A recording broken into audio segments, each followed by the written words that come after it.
Commissioner, we have your written testimony, obviously, so whatever you'd like to say, and then I know there's questions, so please proceed. Good afternoon. Good afternoon. Good afternoon, members of council. I'm Blanche Carney, Commissioner of Philadelphia Department of Prisons. Joining me today are Deputy Commissioner for Operations Terrence Clark to my left and Dr. Bruce Herdman, Chief of Medical Operations to my right. I'm pleased to provide testimony on behalf of the Philadelphia Department of Prisons Fiscal Year 2019 operating budget. We remain committed to the supported administration's goal of criminal justice reform by continuing to offer programs and services designed to enable the successful reintegration of returned citizens into society. This continuity of care starts while individuals are incarcerated and links them to services and supports them when they leave prison, with the ultimate goal of reducing recidivism and decreasing the number of incarcerated individuals in Philadelphia. Our plan for fiscal year 2019 and beyond are broad-based and take into account most areas throughout the prison system and support our primary goals, which include closure of the House of Corrections, house on average 5,500 or fewer inmates, eliminate outside housing contracts, reduce staffing and expenses concomitantly, provide medication-assisted treatment for opioid-addicted inmates, effectively link all medication-assisted treatment patients to community MAT providers upon release, provide naloxone kits to every inmate upon release, initiate 10 hours of out-of-cell behavioral health therapy per week for all segregated inmates, implement hepatitis C treatment linkage program, improve continuity of care by enrolling all eligible inmates in medical assistance. Complete implementation of the federal lowest possible cost 340B pharmacy arrangement, make post-release appointments for chronically ill inmates, sentenced inmates with community providers.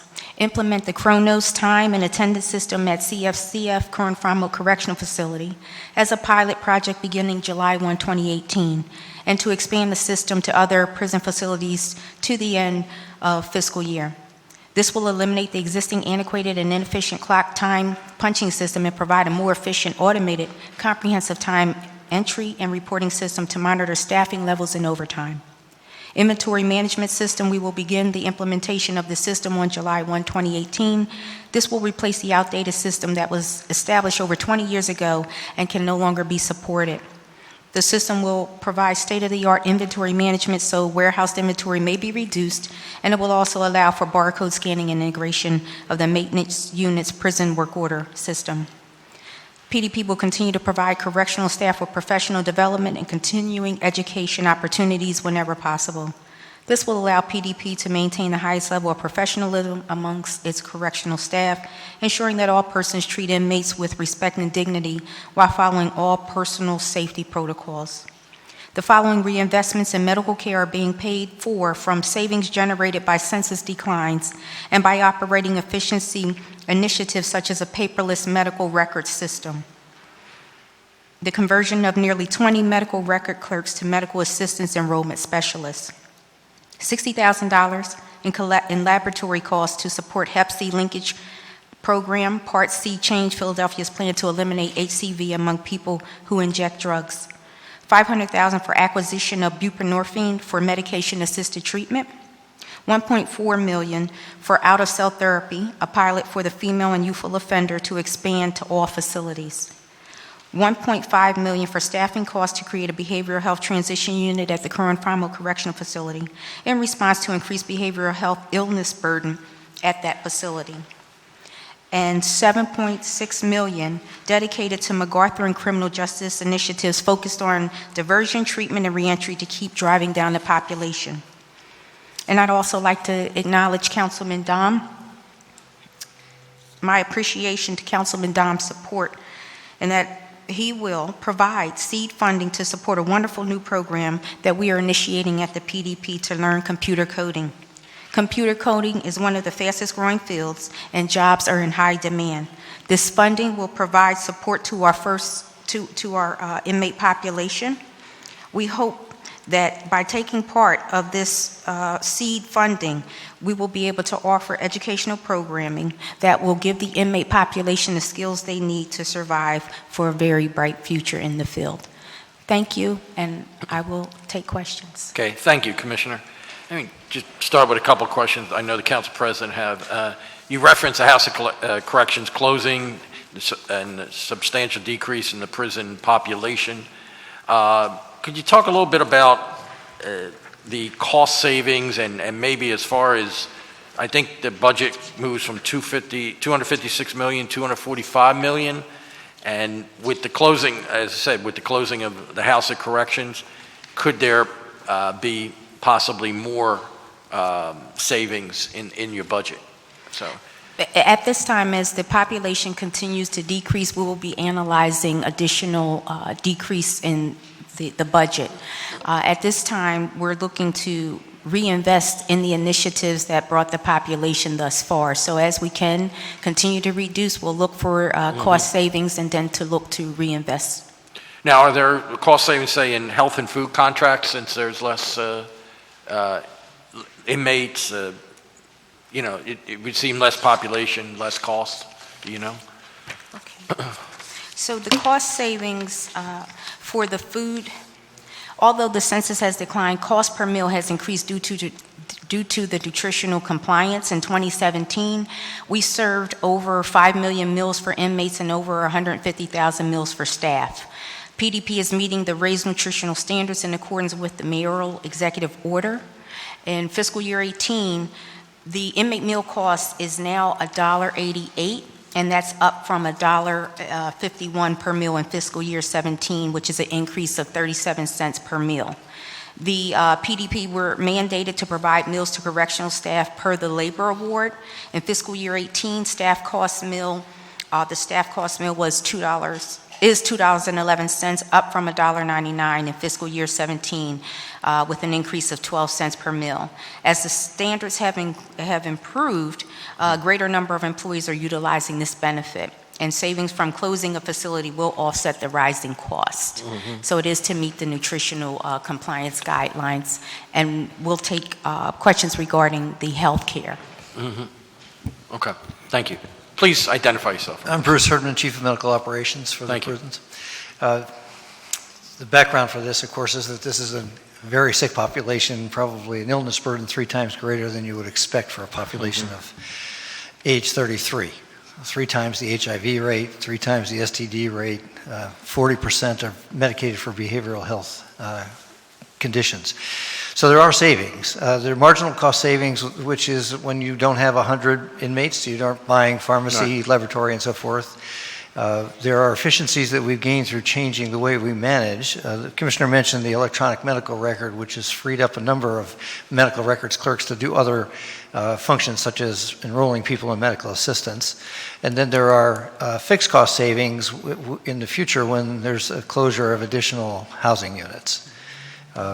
But we've reinvested the savings to date and future savings in programs like the medication-assisted treatment expansion, which was recommended by the Mayor's Commission on addressing the opioid epidemic. That's to offer buprenorphine, which blocks cravings for opioids. We treat 6,000 people last year for opioid addiction. So we're offering buprenorphine, which blocks the craving for those medications. In Connecticut and Rhode Island, the Departments of Correction, where they've had considerably more experience with MAT, medication-assisted treatment, the reduction in recidivism has been 33% for people that leave the prison on MAT, and a 60+% reduction in death from overdose in the first 2 weeks after release. If a person also does psychotherapy after release, and we're providing psychotherapy while a person's on buprenorphine during their incarceration, if they continue that, the reduction in recidivism is closer to 45%. And we're also investing in the expansion of out-of-cell time for segregation inmates. There are over 600 inmates today that are in segregation. And the literature and the courts are deciding around the country that that causes a deterioration in existing mental health problems, and it also creates a mental health illness. So we will be providing 10 hours a week of out-of-cell therapeutic time for anyone in segregation, and that's one of our major major The city has a program to eliminate hepatitis C. Hepatitis C treatments, the new ones are fabulous. They have a 95+% success rate, no side effects, but they cost between $23,000 and $25,000 a person. which would cost us $12 million if we were to treat everybody in the prison today that had hepatitis C or in a year. But we made arrangements with Philadelphia Fight, an advocacy agency, to visit Hep C positive patients and arrange for their care after release. So we're relying on our ability to achieve MA coverage for inmates to allow them to get this care in the community after release. Okay, thank you. Thank you for that answer. You're All welcome. right, a number of members have questions. Start with Councilman Jones. Thank you, Mr. Chairman. And I guess I should start out by congratulating you. Sometimes you're sitting in rooms and we tend to plan and we say we're going to, and maybe someday, but when it actually happens, and you have opportunity in this case to close a correctional facility, that's a big deal. And to you and all of your staff who have figured this out, we hit it, obviously, and we had a lot of partners in that. And I talk about those partners, I'm talking about you at this point, that decided to commit to a direction and managed to achieve that goal before I ever thought you guys could. All I can do is give you kudos for that. And city is going to be better off in the long run because of it. So, having said that, a couple of things I want to get to is there's obviously going to be some savings as a result of this. I had negotiations with the administration about a concept and possibly even a bill that was called justice reinvestment. That if a department or entity saves $1, then some portion of that, a dime, a quarter, should go back to purposes that would continue those directional savings. And I don't know if you've had time to see what exactly closing the House of Correction was going to save taxpayers, but dubbed the counting councilman. Some of that, I would hope, would go back to some of those efforts that actually created those savings. And so that's my first question. Okay, thank you, Councilman. So with the projected net savings, we're looking at 11.3 million. Per And year. we wanted to be deliberate in the reinvestment of the strategies that brought us this far in the criminal justice reinvestment. And so the proposed reinvestments would be 9.5 million. And we're, again, looking to reinvest in the MAT recommendation by the Mayor's Opioid Task Force, the out-of-cell behavioral health time therapy, Hep C, Stepping Up Initiative, which we've, the criminal justice partners, and we all agree that we want to continue to further services that are impactful for the seriously mentally ill or behavioral health population. The CRC, that's the Community Resource Centers, also known Sorry, as Day reporting? Day reporting. Oh, now we're talking the same language. Okay. So we're looking at reinvesting in the CRC Phase 3 study, expansion of the Choice is Yours, that's the felony diversion program, and to offset the elimination of bail fees. The expansion of the police advisory diversion program, and increase in court-appointed counsel rates. And lastly, post-release CRC pilot services. So we believe that's in line with the work that you had introduced, and we want to further to support that, because in doing the reinvestment, we hope that the expectation is what we're experiencing now, and that's a decreased population and navigating people that come into contact with the criminal justice system effectively and efficiently, so that they do have positive outcomes on reentry.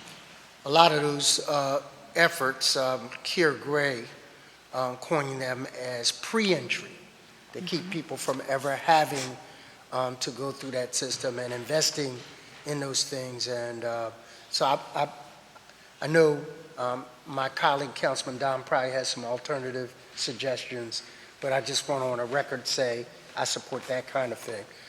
Second portion of this is as we start to look at concepts like day reporting centers, are your staff going to be trained to be able to take on some of those roles? We had an opportunity to go up to, what county was that?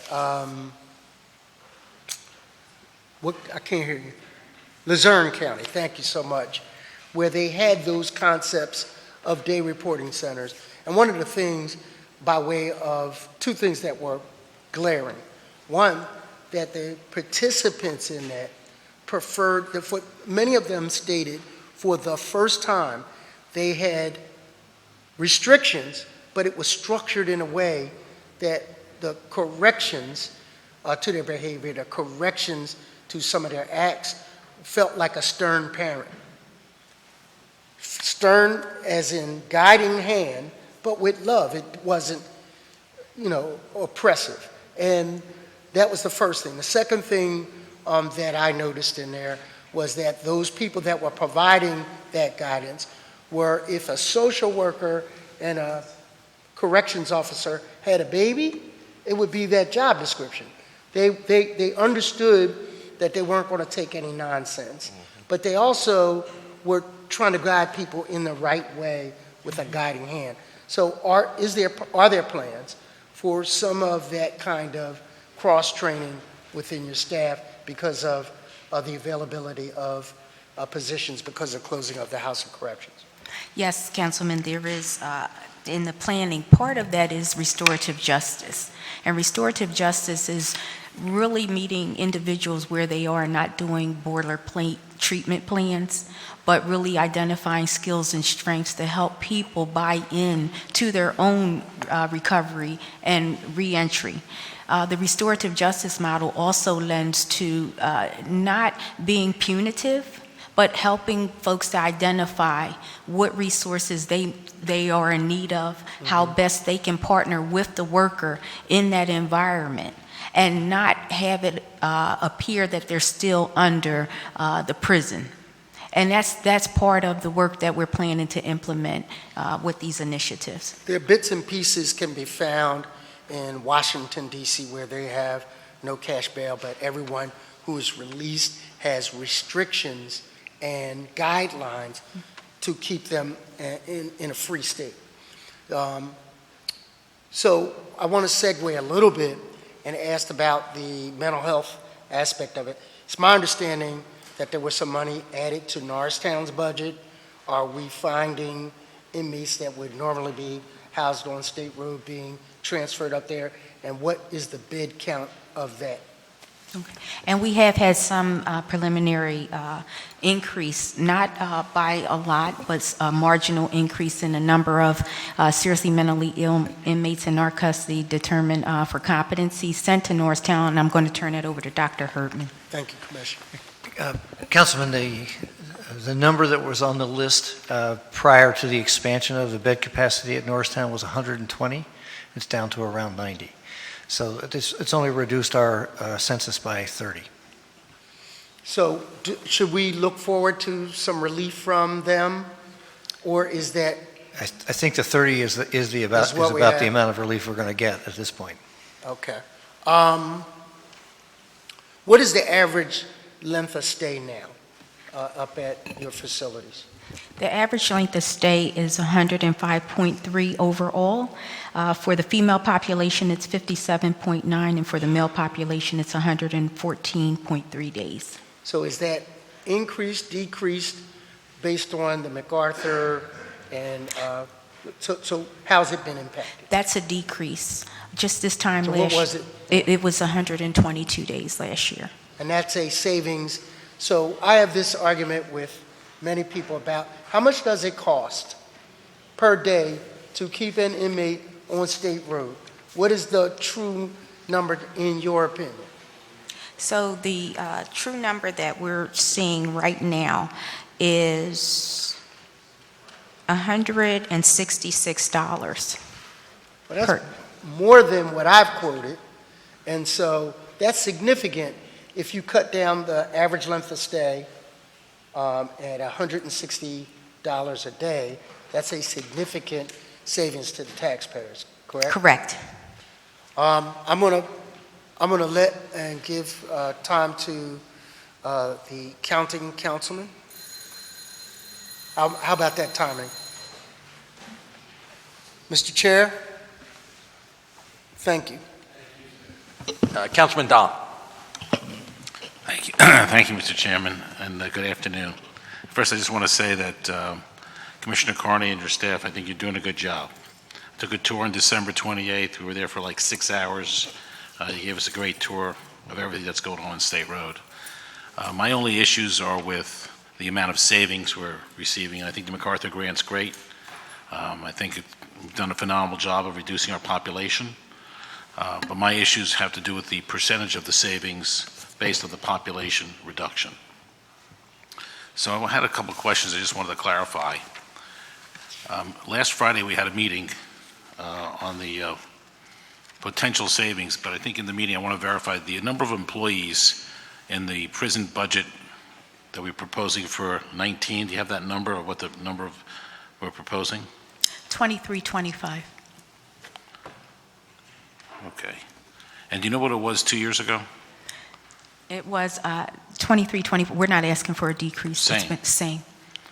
Okay, but 2 years ago, 2 to 3 years ago, our population was 8,200, Yes. and our population today, which is phenomenal, is where are we at today? 5359. Okay. And how much money was the MacArthur grant, by the way? How much money did we receive in total from the MacArthur grant? The grant award was 3.5 million. 3.5 million. So are we saying that for 3.5 million of federal money, we were able to cut our prison population from 8,200 to 5,359? I think in part with the initiatives that were funded. I believe there are 12 initiatives that have been implemented, and of the total 19, so not all of the initiatives have been implemented. Okay, but a good portion of them were implemented. 16, not 16. 12. 16 have been. Okay. But that was a very good investment, $3.5 million, to cut that number of people away from prison. And our guards are the same. Our population's down 35% roughly. The budget in 17 was 261, but with fringe benefits, about 370. And our budget today, what are you requesting for the budget for fiscal year 19? For fiscal year 19, the proposed is $256,371,806. And with fringe benefits, it's going to be about 356. So our budgets over the last few years have been roughly the same, haven't really increased that much, actually gone down. And I guess my point is, if our population went down 35%, our number of people guarding the population is the same, our dollars are the same, why? And our health contract, by the way, looks to be the same. In fiscal year 17, it was $46,585,000 for Horizon. This year, I'm not sure which number is accurate, because I saw one number for $42,846,000, but then it said there's a provision noting the contract is $49,503,000. And so I'm not, you know which figure is accurate? It's 49 million. It's 49. So actually, our medical costs with 35% less people went up. We should renegotiate that contract, but that's insane. Let me continue for a minute. The food costs in 2017 were $13,400,000. In 2019, the food costs are going to $15,152,000. That's about a 12% increase in food costs, while we've had a 35% decrease in population. So these numbers are foreign to me as far as making any sense, and I know that you're doing a good job. My question is, would it help you to have a chief financial officer in the prison department to help with this budget that's $370 million? Because I will tell you, best practices of any business, once you get to $50 to $75 million, you need a CFO. Would it help you with a $370 million budget to have a CFO?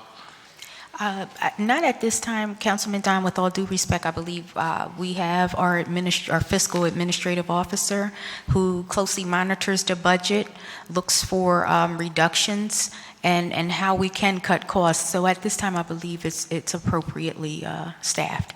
Okay, well, I'm just doing the math. 2 years ago, based on the population, it cost us $43,902 per prisoner.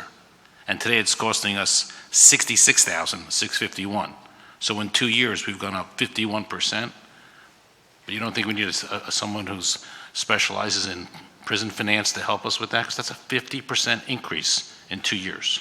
I think there were some major drivers to the increase, and that figure is taking into account the 3% increase for the award for DC 33159.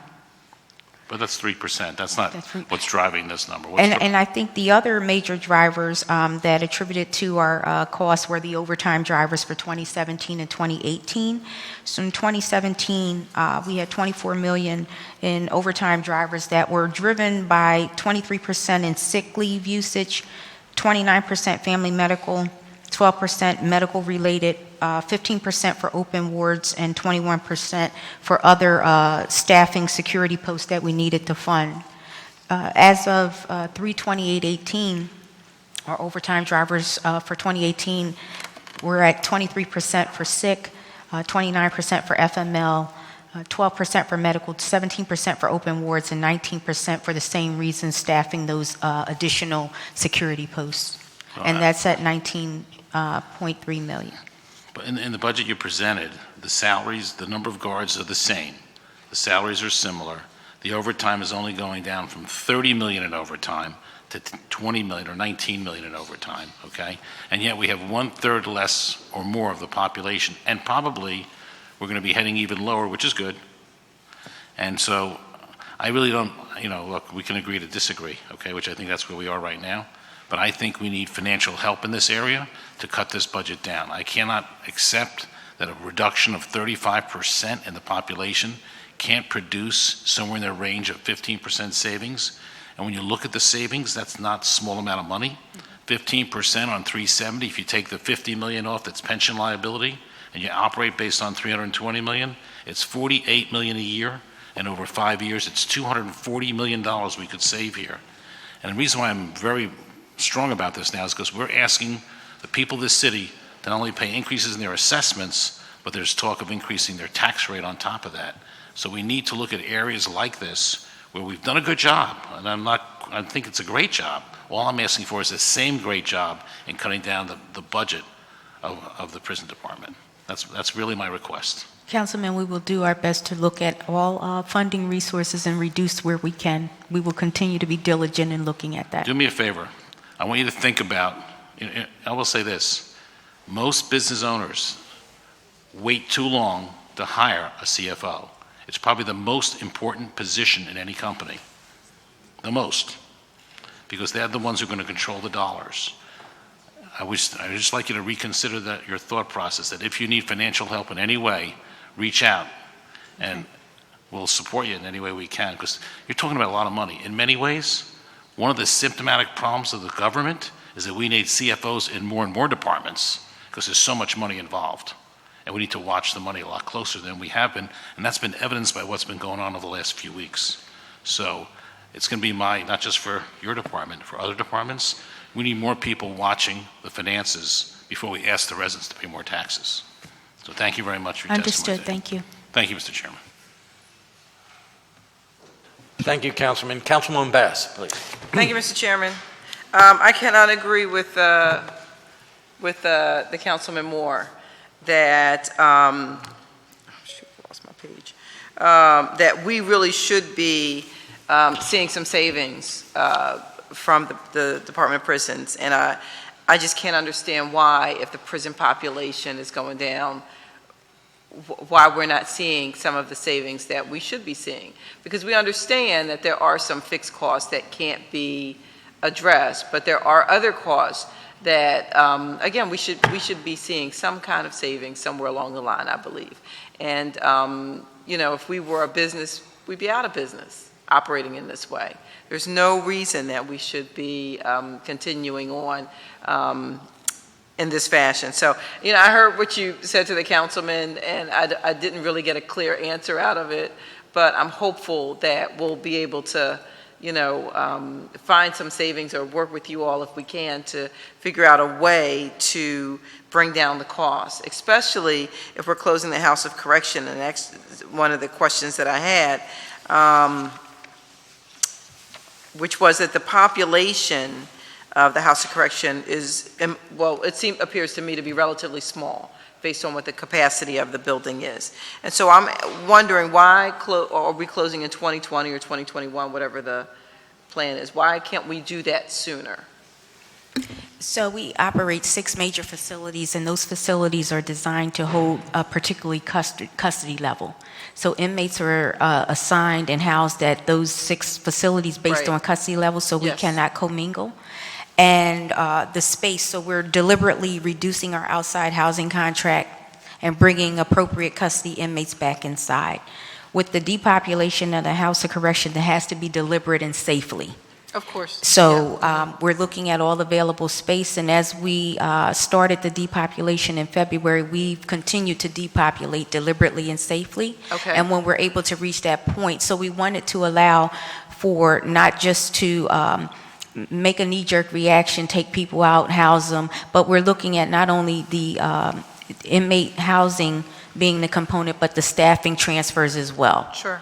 And so as we depopulate inmates, we reassign staff. With the depopulation, 215 officers out of the total of 260 there will be moved to other facilities. And we're anticipating on an additional cost savings of $3 million in overtime that would have been at the House of Corrections.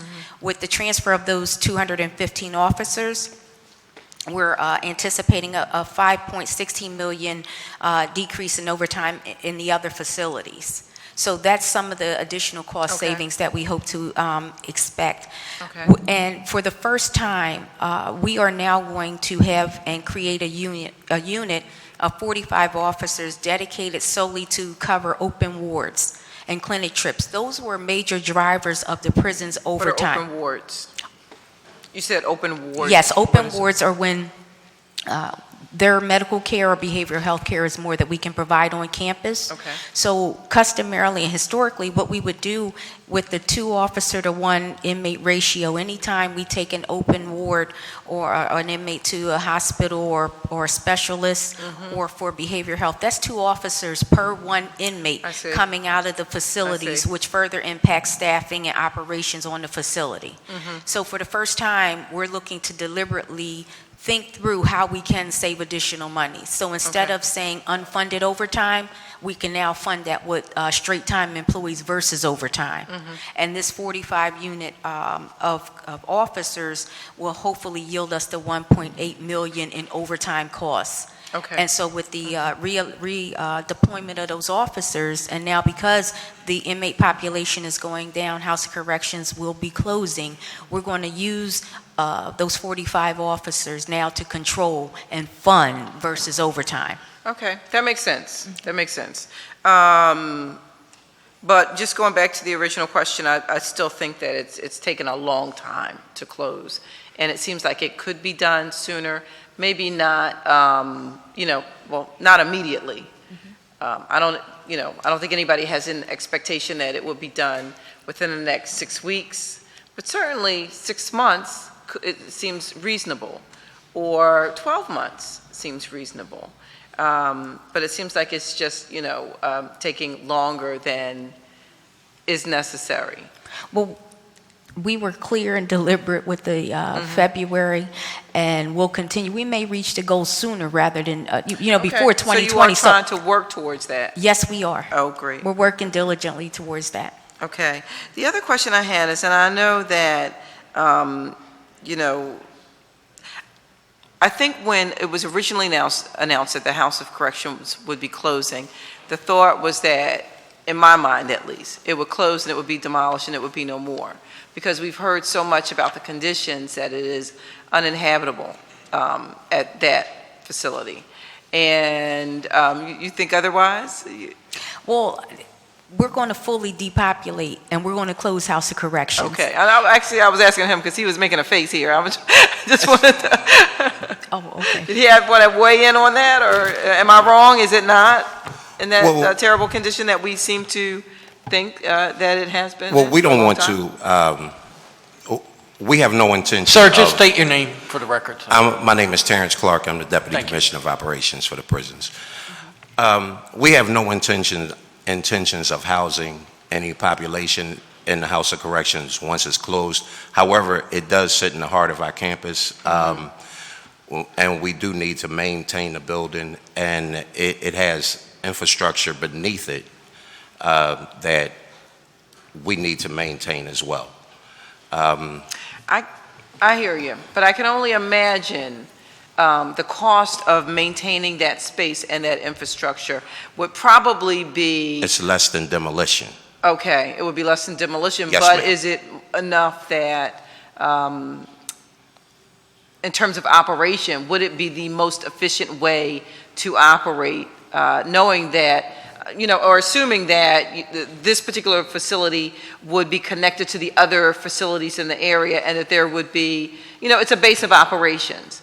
But it seems to me that we could probably demolish that site. And also, just one other thing to keep in mind is that demolishing that facility, I think, sends a message. It sends a message of, where we are as a city, what we're trying to do, and that we're not going back. We're not looking back. We're not going to tolerate, increases in the prison population in Philadelphia because we're going to do some things differently. So I just think that that might be a part of the thought process as well. But I still think that if we're able to demolish that building and rebuild that same infrastructure, it would probably be, especially with building costs and today's technology, I would imagine that it would be a whole lot less expensive to run, to operate, for years to come. The building that we have was built in what year? In 1927. 1927, so it's almost 100 years old. So I think, 91 years old, I think it's time. And Councilwoman Bass, we have contracted with the vendor, CGL, for a space and planning study to tell us just that. Looking at the entire footprint of the campus, looking at the current population, upcoming trends, space and planning of all the facilities to give us direction. Right. And based on their recommendations, we'll have some firm decisions to make, but we're really looking for that space and planning study to incorporate the House of Corrections. In addition to the space and planning, we're also have our RFP with the same vendor, the cost efficiency study that is going to align with not only space and planning, current populations, trends, and the whole footprint of the campus, but also are we being the most cost efficient in our operations. So we anticipate that the kickoff for both of those studies will begin in June, this June, and we hope. So since we're waiting for those studies, shouldn't we wait to make a determination in terms of if we're going to actually close them or not? Or if we're going to actually demolish or not? No, I think the best information, because we are funding this project and we want the experts to tell us this is how, and the best recommendations to do so. I Okay. think to just, say, listen, we're committed to the closure, but how we actually maintain, what does that look like? And when we talk about demolition, underneath the House of Corrections is our network hub. And that fuels 5 other surrounding operations. So we need to be thoughtful, and in our work with OIT, ultimately the fiber optics will have to be rerouted underground, so that's another cost. So we want to make sure we make the best use of this space and planning study to give us what we need. Okay. I just think, it's the idea of having a 100-year-old house. If you had a 100-year-old house and it was in desperate need of maintenance, repair, upgrade, technology, it needed everything, then the idea of, keeping all the drafty doors and windows and all of those things versus having the opportunity to tear it down, build it anew, build it, to spec, and provide all of the technology and the infrastructure that we need. It just seems like it would probably be the best way to go. But I'm certainly hopeful that you'll take that into consideration as we're moving forward and as your study is being completed. I will. Thank you. Thank you, Councilwoman. Chair recognizes, Councilman Heenan, you good? All right. Chair recognizes Councilman Taubenberger. Council President, thank you very much, and Commissioner Carney, thank you for everything you do, because I know you have, in many ways, a difficult and underappreciated job in the city of Philadelphia. I don't think the average person knows. We, I think, in government know, and I think particularly in this council, greatly appreciate you, but I don't think the general public has any idea what you do, other than they think they know, but they don't. Your staff has always been very, very responsive to any questions I might have on any subject, and I appreciate that as well. Just to follow up with your discussion with Councilwoman Bass, when do you think that study would possibly be completed? I think a rough estimate would be December 2018. Okay, December of this year. Yes. Okay. And then from that, you may base the decision on whether you... On the recommendations, yes. Yeah, because many times buildings, in keeping with Councilwoman Bass had said, really need to be replaced. And particularly, there's a cost each year to maintaining it in some level, even if you're doing nothing. I mean, with miles and miles of pipes, it generally has to have some heat. You can't have them completely freezing and that kind of stuff. So there's some cost. Okay. Commissioner, thank you very much. Thank you. Council President, thank you. Thank you, Councilman. Chair recognizes Councilman Don. Thank you, Mr. President. A few more questions I just wanted to ask. I know that the prison population has a lot of health issues. We've talked about that. I know that. But I'm looking at the contract, and I'm just trying to put the math together, and I'm struggling with the numbers. In fiscal year 17, the contract for Horizon was $46,585,000. We had, at that time, based on our prison population, it cost us $5,681 to cover each person. 5,681. Now the contract is $3 million more. It's $49,503, with substantially at least a third less population, and our per person cost now is $9,251, a 60% increase from 17 to 19. Why is that? The estimated savings based on the marginal savings that we had talked about in previous conversations would have been slightly over $5 million on the $40-some million contract. A couple things happened that we couldn't predict. One was that HIV prices went up 25%. HIV is 70% of our $10 million pharmacy budget. We have a hemophiliac patient right now who is $100,000 a month in medications. That was not a budgeted expense. The other savings are being reinvested, and you've seen the dollar figures, Councilman, as to where those dollars are going. I mean, I just got to say, though, I understand all that, and that one patient has a lot of medical care, but you're talking about a lot of money here. This is a lot of money. And just doing the quick math, there's no way with a 35% reduction in the population that this budget should be going up in medical costs. The total medical costs went up about 1%. Even if it goes up 20 or 30% based on the current, even if it goes up 30% on the population, what I'm saying to you is that our medical costs on the population 2 years ago has gone up over 60%. I don't know any medical contract that's gone up that high. Over 60% per person covered. And the same thing with the food. I just was doing the math. I know we're increasing the quality of the food, but our costs on 2017 based on the population was $16.34 roughly, when you divide the population by the budget. And now the cost is $28.31, which is a huge increase. It's like 75% more. I mean, I don't understand. I know we increased the quality, but we've cut down the number of meals. I know we increased the quality for the people, prisoners and the guards, but still, these are the areas that need to be looked at, because there's basically 4 areas that I can see: cost of beds, cost of guards, medical, and food. Okay. Let me mention something else that Councilwoman Bass mentioned, and we'll come back to that.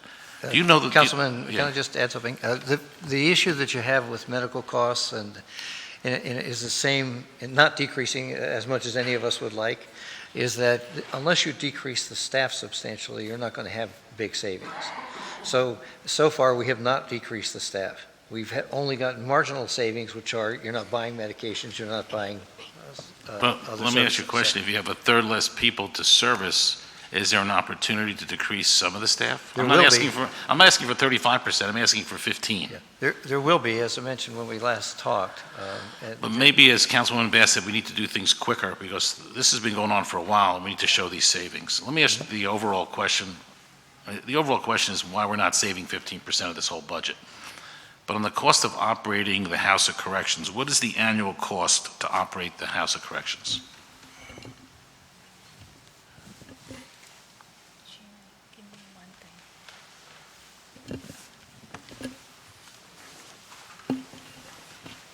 And the follow-up to that question is, what is the cost to demolish the House of Corrections?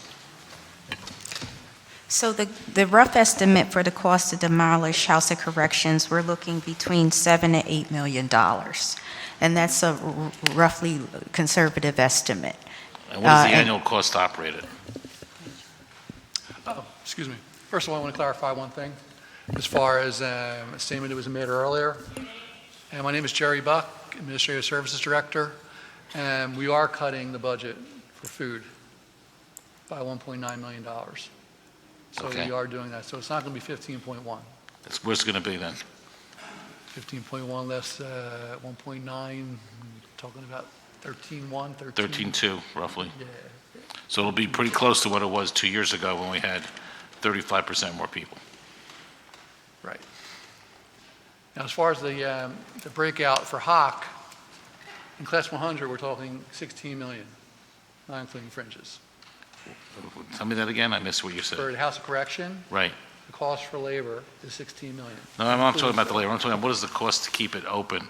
I think Councilwoman Bass' question was, is it better to demolish it? And you mentioned that there was a cost to keep it open, was less. What's the cost to keep it open and operating?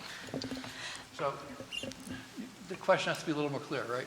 So keep it open with some bodies in there, or keep it open just as a facility as is being Well, let's say proposed? this, based on what your plan is, in the next year or two, if you said you're going to keep the House of Corrections open, my question is, what will that cost us to keep the House of Corrections open?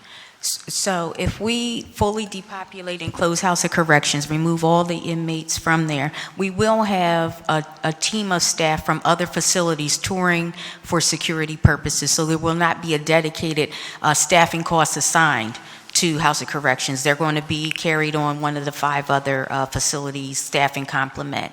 We will have a rough estimate for utilities, because if we're maintaining it because of the fiber optics underneath, we're looking roughly around $700,000+ for utilities. However, we won't know the exact number. Is that just for the House of Corrections? For the House of Correction for utility costs. So if we were to close, it will not be staffed with a dedicated unit. Those officers will come and do security and perimeter patrols, but you will have to we will have some utility costs associated with it. But this would be the analysis that a CFO would do. Exactly. The cost of demo is $7 or $8 million. The cost to operate it is, let's say, $700 for utilities, plus the cost to move the utilities is X or Y, whatever that is. Let's figure out what that is. But I can tell you right now, if we're paying $1 million a year to keep it open, and it costs us $7 million to demolish it, we should demolish it. That's like 14, that's a roughly 10, it's 1 million based on 7 is like 14%. We're not even getting that return on our pension. We should demolish that House of Corrections. It's cheaper to demolish it than keep paying $1 million a year to keep it open. But the question is, what is the cost to move all that IT stuff you're talking about? So we should have that complete analysis as to, if we want to close House of Corrections, is that cost of moving the IT in the 7 to 8 million? That's not. So that will be part of the recommendations. So we're going to, once we speak with CGL and the RP is there, we're looking at what is the cost to maintain infrastructure underneath. Hopefully we'll have those recommendations by December. And that will inform the next steps. Is it more cost efficient? And I know we're running numbers, but I really would like to take a look at CGL's recommendations and the work that we want them to do. I guess this still proves my point as to why we need a very strong financial person in a lot of departments in this city, including prison department, because the financial person could figure this out in 2 seconds and tell us what the analysis is, whether or not we should close it or keep it open. What does it cost us on an annual basis as a percentage to keep it open? And that's the kind of math that we should be doing. We do that in the private sector. We should be doing that in the public sector. Anyway, thank you for your testimony. Thank you. Thank you, Council President. Thank you, Councilman. Councilman Heenan.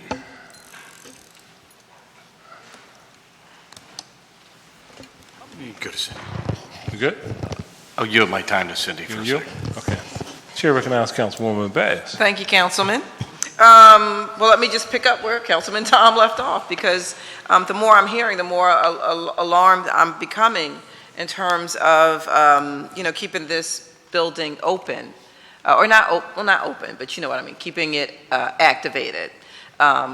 And the idea that we're spending $700,000 a year, even on utilities, that's a lot of money, especially, again, at a time when we're asking taxpayers to come out of their pockets and to, ante up and pay more through increased real estate assessments, and also an increase to the tax rate itself. And so I think that if there's an opportunity to decrease what we're asking folks to pay, then we need to be able to do that.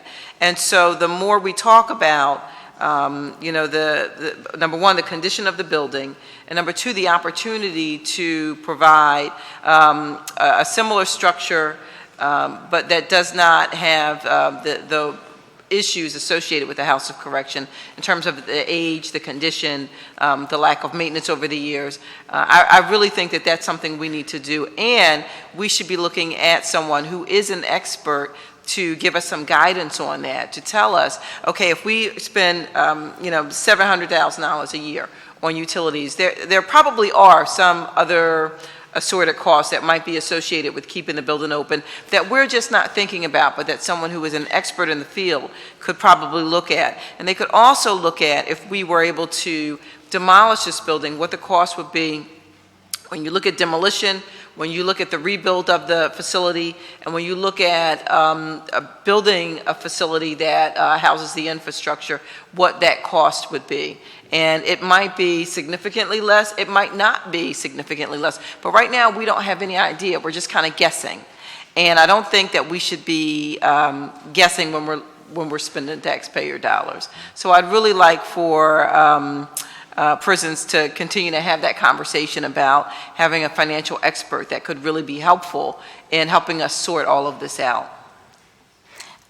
I'd just like to go back to Councilman Dom and Councilwoman Bass. We are leading down that path with the space and planning and the cost efficiency.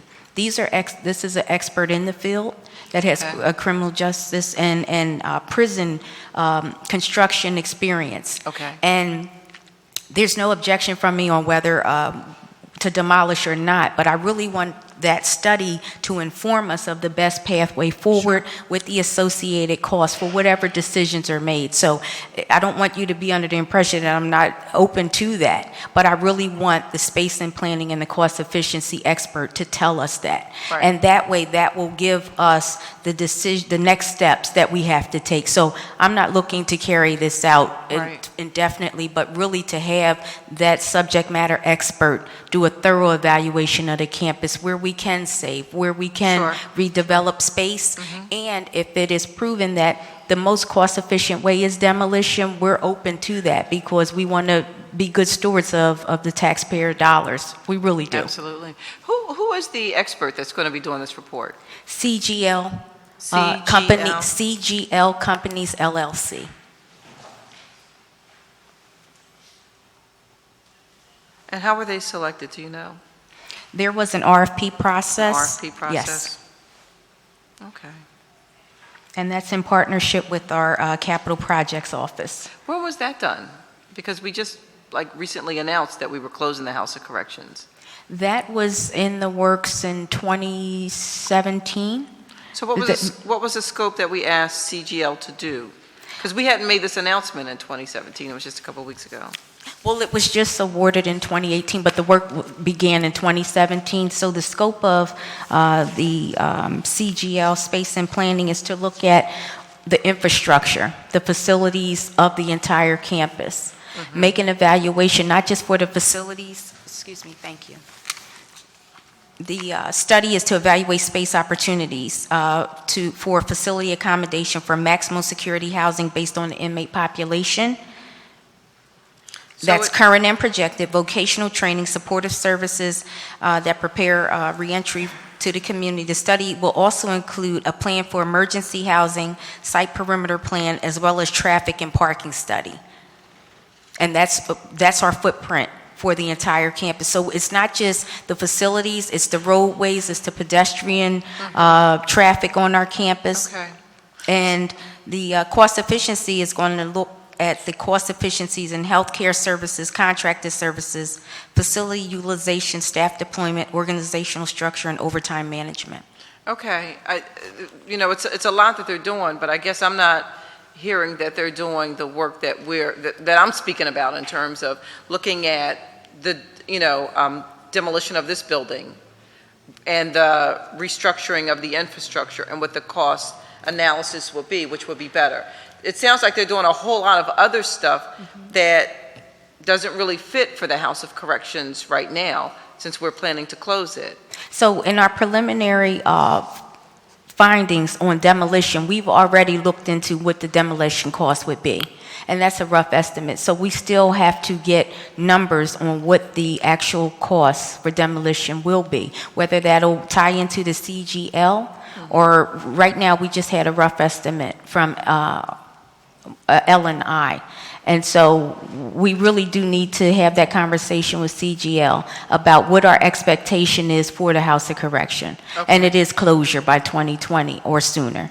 Okay, because it sounds like we put out an RFP back in 2017 to do a whole bunch of stuff to look at opportunities, space, efficiencies on the House of Corrections. The House of Correction, excuse me, I should say, on the House of Corrections as it's operating right now. And it sounds as if, well, not it sounds as if, we've made a decision that we're going to be closing the House of Corrections. So what was is no longer going to be. The way we used to operate, we're not going to continue to operate anymore. So I guess what I'm saying is that the scope of services through the RFP that we asked for from CGL doesn't seem to be in tune with what we are planning to do moving forward. It seems like it's a completely different scope of services that we're asking them to perform.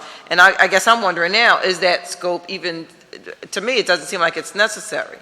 The scope of services is necessary. We have 6 major facilities. Oh, so it's for all 6? It's for all. It's not just for the House of Correction. Okay. So I was saying for the campus, the blueprint. So it's all 6 facilities. I see. Security perimeter, emergency housing, parking, and traffic study, all inclusive for for the whole footprint, 25 acres in the Northeast that represent the prisons. CGL is going to be looking at all 6 facilities, the blueprint, the footprint, traffic, park. So, and in that, will they look at the possibility of the demolition versus the rebuild? Yes, we're going to engage them in that. When we initiated the RFP, we were at full capacity. Well, not full. We had about 1,000 inmates at the House of Correction. We reached the depopulation numbers sooner than expected. So we were still under the operating premise that House of Corrections would still have about 1,000 inmates. But that population has drastically decreased overall, giving us the opportunity to depopulate and hopefully close by 2020. Okay. Okay. 2 other really quick questions. One is that I noticed that in your testimony you stated that one of your goals was to provide Naloxone to every inmate upon release. Naloxone kits, yes. I'm sorry, No, that's okay. Naloxone. So with the opioid epidemic, inmates that have been identified and are eligible for MAT, they will receive a naloxone kit and a prescription to fill that post-release. If we are able to reinvest that money into opioid treatment, we're also looking to have a kit placed in every inmate's hand upon release so that they would... Go ahead. I'm sorry, I didn't mean to cut you off, but I was just going to ask you, what is that amount of funding? Let me get you the correct number. And I'm wondering, are we doing any other similar drug treatments, because one of the issues that I'm constantly hearing is that we treat heroin users differently than heroin and opioid users differently than we're treating people who have other addictions, crack cocaine and the like. And so are we doing anything similar for folks who have those addictive issues as well? Councilman, there isn't a medication treatment available for. I'm sorry. There's not a medication treatment equivalent to Suboxone for benzodiazepines, for example, unfortunately. So we're still offering the cognitive behavioral therapy abstinence program for people that aren't eligible or don't need this new form of MAT. Okay. I would just say, and I know my time is up, I would just say that, my opinion, it's not acceptable that because there is no particular treatment available for other addictions, that we should not be working to provide more intensive services.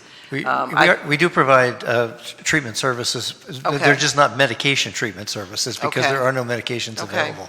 Okay. So of the 8,000 people that we detoxify, we do medical management for detoxification, 6,000 of those are for heroin or other opioids. But the other 2,000 do receive treatment. It's just Okay. not, unfortunately, there isn't an equivalent medication available. There's not an equivalent medication available. I understand that, but I think that there has to be a level of intense services There that's is. provided. Yes, ma'am. And I hear what you're saying. I'm not completely convinced that it's going to be, a match, that people are going to, people who have, let's say, a crack cocaine addiction are going to be able to, kick the habit or, find a way to, find a drug rehab that will admit them, that will be, something that's going to be work for them. Because the other thing I noticed you mentioned is that you plan to effectively link all Medicaid-assisted treatment patients to community providers. And so I didn't see that for, again, other addictions. I only saw that for those who are, under opioid or heroin. We misstated that. I'm sorry? That is a misstatement on my part, It's a or in misstatement. the press. For sentenced individuals, because that's the group when we know that they're leaving, we'll be making appointments for all these people that are in treatment for treatment after release. For the pre-sentence population, because we never know when they're leaving, what we do is we identify a resource that they can go to, and then we give a discharge summary to that resource so that it's prepared to receive the person. But these are people that go to court and they get discharged whenever, 24/7. So there are two levels of, and that's true across, it doesn't matter whether it's an opioid-addicted individual or crack cocaine or alcohol. If they're sentenced, we can make an appointment. If they're not sentenced, we just give them the right resource to go to. Okay. All right. Thank you. Thank you, Mr. President. Thank you, Councilwoman. Chair now recognizes Councilman Heenan.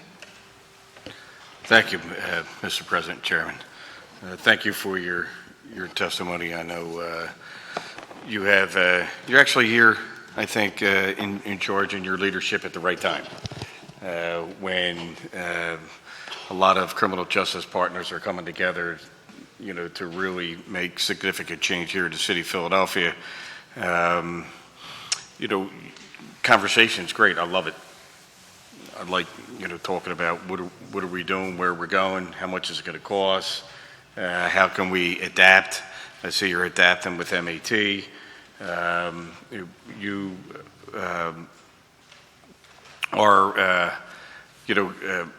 have a study, right, that this CGL is going to be taking a look at, right? Yes. And they're in the process of it now? The start will be June this year. Okay, so June is, and it seems to be pretty intense, so that's good. So the conversation was, and I fell circumstance to political backlash on a replacement facility back in 2015. So this isn't a new conversation, all right? And here we are, we have the House of Correction, which is a deplorable condition. Nobody should be in there, period. I don't care who they are. But Holmesburg is is not used, but it is, a wing of it is open for an emergency. Is that correct? Correct. That's the retrofitted gym, and it has for emergency housing should we go above capacity to accommodate 100. Right, or Yes. some sort of Or some- EOA, like an emergency. An emergency, use yes. With the city, okay, great. Back in 2014, 2015, I believe the department had a master plan, a study of its facilities. Yes. All right, is that the baseline of what CGL is going to start from as far as, the utilization of the facilities as far as population? Because you identified, different locations that, So that was made available for them to review, but we're looking for new, current, up-to-date assessment and analysis, so they did have access to that. But we're really looking at the footprint. Where do we go from here? I don't want more of the same. I think they having access to that report did give them some guidance, but we're looking for best practices, current modern-day correction facilities, and the like, and where we can upgrade, or where the facilities are past their life expectancy. right. And you have social services and, CBH, kind of services that are available for people. And you were talking about, gentleman to your right was talking about, well, you're going to be leaving with a Narcan kit, right, for those, Yes. who are opioid addicted, Yes. heroin users. And for those who are not, you get referred to city services. Is that correct? Yes, and Councilman, we're working with the Department of Public Health to try to find a way to fund giving Narcan kits to every inmate on release without incurring additional city expense. That's not a done deal yet, but we're working on that. No, look, it's important. I mean, even in our schools, we're having, mental behavior health services that are coming into our public schools. So I think it's important. All right, I just wanted to, really bring up, an older study, just as the MacArthur grant was just been awarded and things were in place, and you were taking a look at the bigger picture, and here we are. All right, so here we are. So you weathered the storm, and you continued to do your due diligence in trying to keep people safe and the public out of harm, and setting people hopefully on the right path. I had stepped out of the room, but you have 95 vacancies. Are they for guards, or are they all staff? We have 95 uniform vacancies. We currently have a cadet class scheduled to graduate within the next week, so that'll give us additional 42 uniform officers. We have a 13% attrition rate, and we lose about 6 uniform staff per pay period. Sad. 100, yeah. Sad. Well, keep on that. I'll see you at graduation, and I like some of the programs that you do have there, like New Leash of Life, and I'll see you at that graduation as well. Great. All right, thank you. Thank you.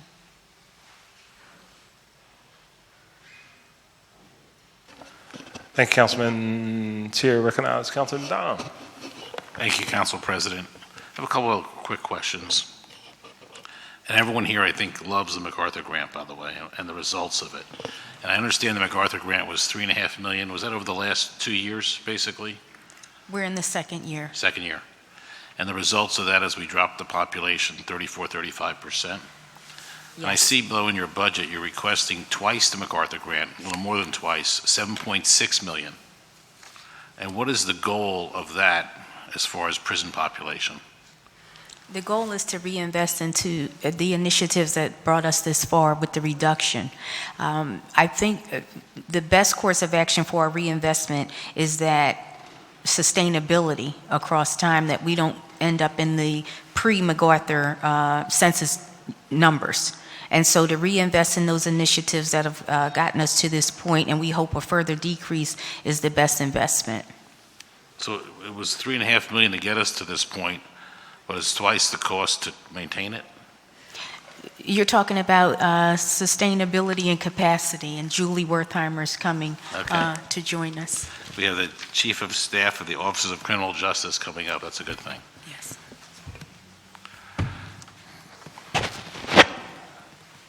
Julie Wertheimer, Chief of Staff, Criminal Justice, MDO.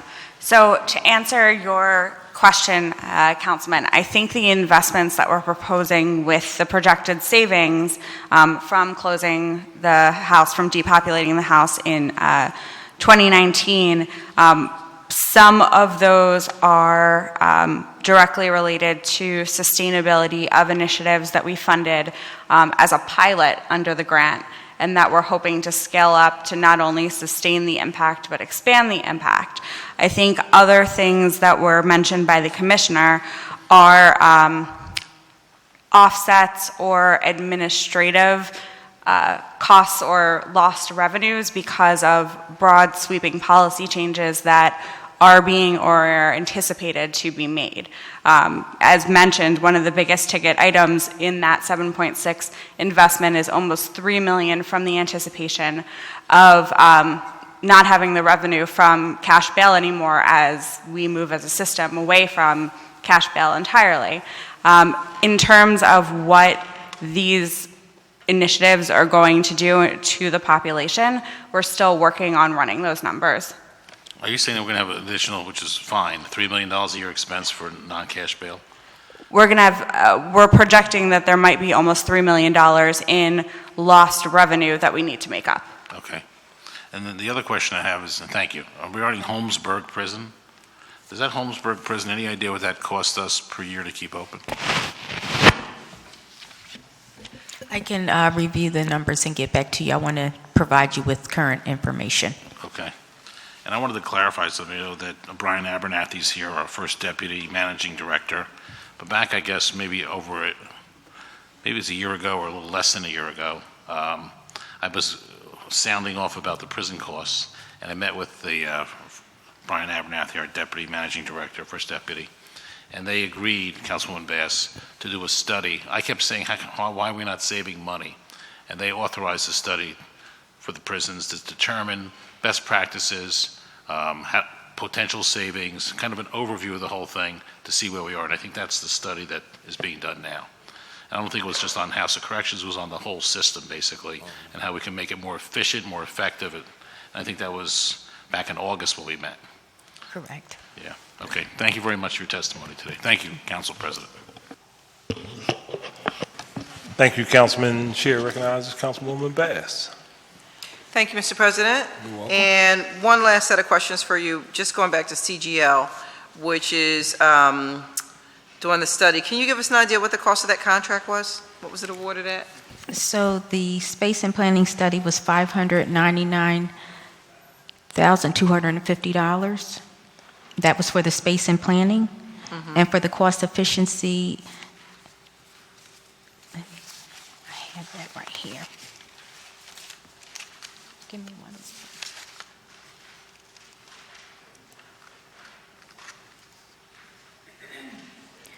The cost efficiency is $87,400. And I would like to mention that the Holmesburg Prison does house our training academy still. And so we do have our training academy operating out of the front portion of Holmesburg Prison. Okay. Is it utilized in any other way? It's utilized for the 100-bed emergency space, but those are the two reasons for now. Okay. Yeah, it seems that we have other options instead of just maintaining that space at the House of Corrections. It seems like that there are other options that are available that we could probably figure something out. Yes. So roughly CGL is about $700,000, and I also noticed that they're, not local, they're out of Miami, and also there appears to be no diversity among the within the organization that's doing this project. So can you tell us if there was a participation requirement and what that was? Because as we looked at the organization, it looks like there was no diversity. It was all Caucasian and one Asian. Actually, that was the diversity, one Asian male. But otherwise, it was not diverse at all. So what was the participation requirement on this contract? Give us 1 minute. Come on up. Come on up. Deborah Snyder contract. Here, no, come up. Take the mic.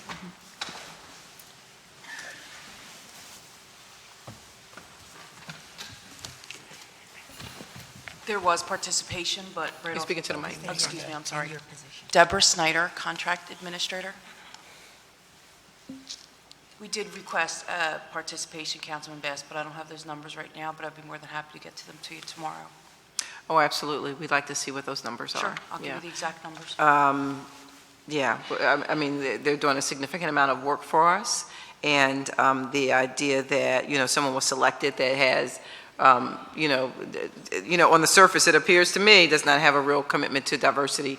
So, it really does draw a red flag, and, I'd like to definitely know what the participation requirement was and how they intend to achieve that, what their intentions are. I'll provide them right away for you in the Thank morning. you. I appreciate that. Thank you very much. Thank you, Mr. President. Thank you, Councilwoman. That appears to wrap up the questions for the day. Good. All right. Thank you very much for your testimony. There are probably a couple of things that we may want to follow up with you offline. A couple of things that didn't quite jive, but we'll follow up, okay? Thank you. Thank you.